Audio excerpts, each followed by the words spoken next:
Nufto, your 30s are the perfect decade for growth. Growth. All right, let's talk about it. Your 30s. This is the decade where life just kind of explodes, right? You're finally making some real money, but at the same time, it feels like you've got more bills and responsibilities than ever.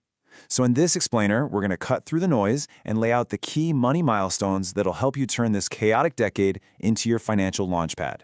And man, does this hit home or what? You've got the mortgage, you're thinking about retirement, maybe saving for kids. It really can feel like your money just gets vaporized the second it hits your account. If you've ever felt that way, you're definitely not alone. It's pretty much the theme song of your 30s.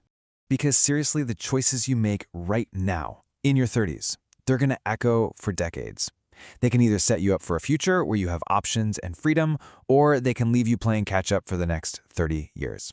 This isn't about making you feel bad. It's about giving you a roadmap. So let's get into it. So, first things first.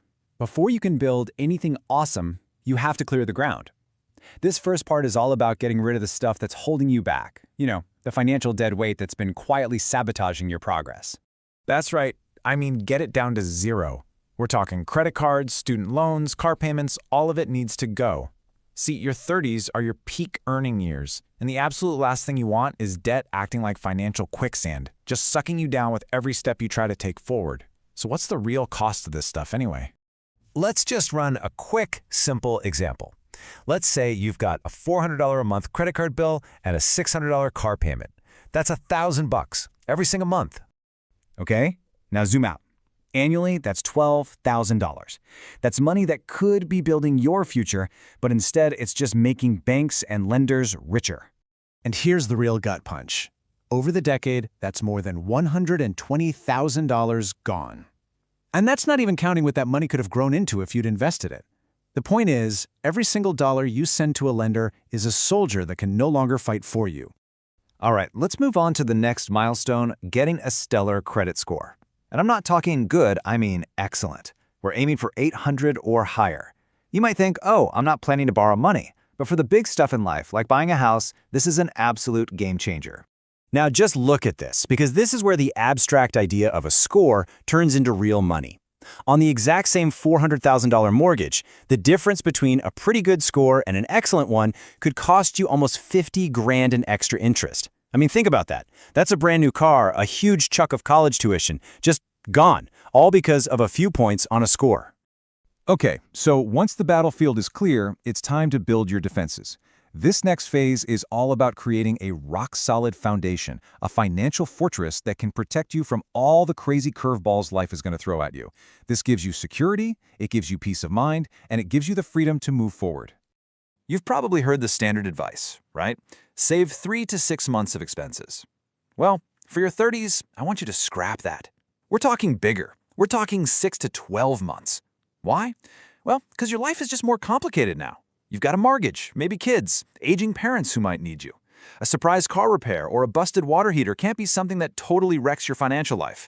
This bigger fund is your buffer. It's your peace of mind.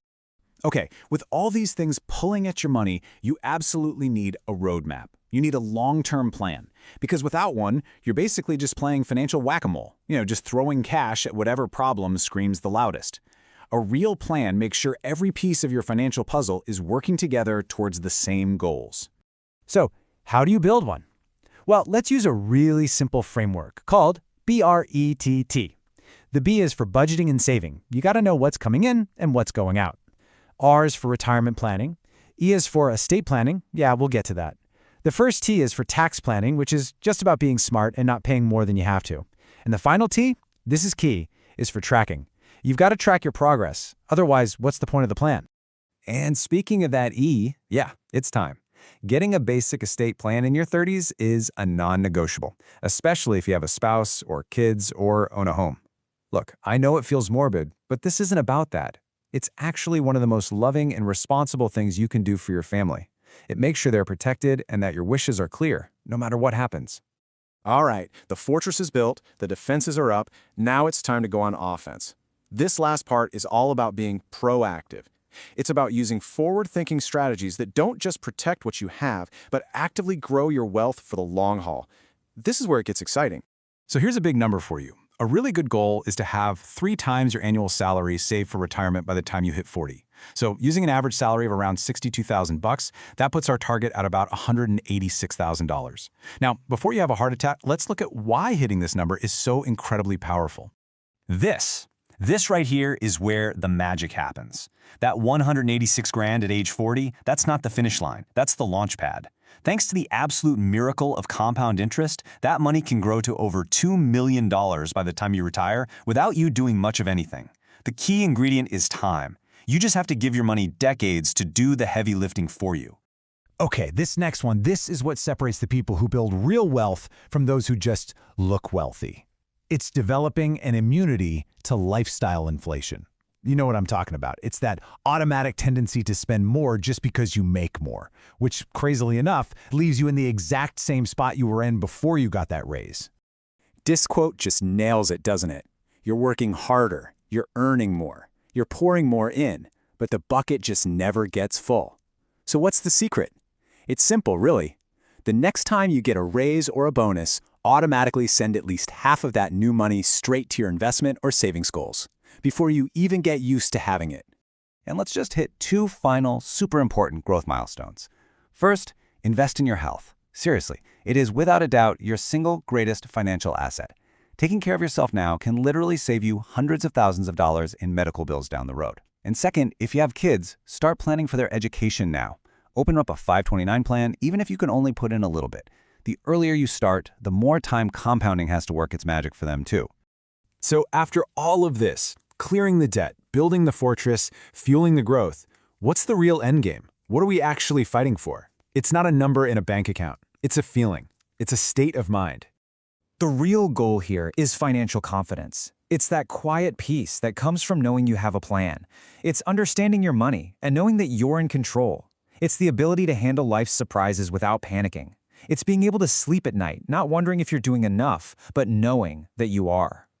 Look, your 30s don't have to be some kind of financial train wreck. You have more than enough time to get this right. The key is to just stop feeling overwhelmed and start moving. Don't try to tackle all of this at once. Just look at the list, find the one thing that speaks to you, the one thing you know you can do, and just start there, today. So, what's it going to be?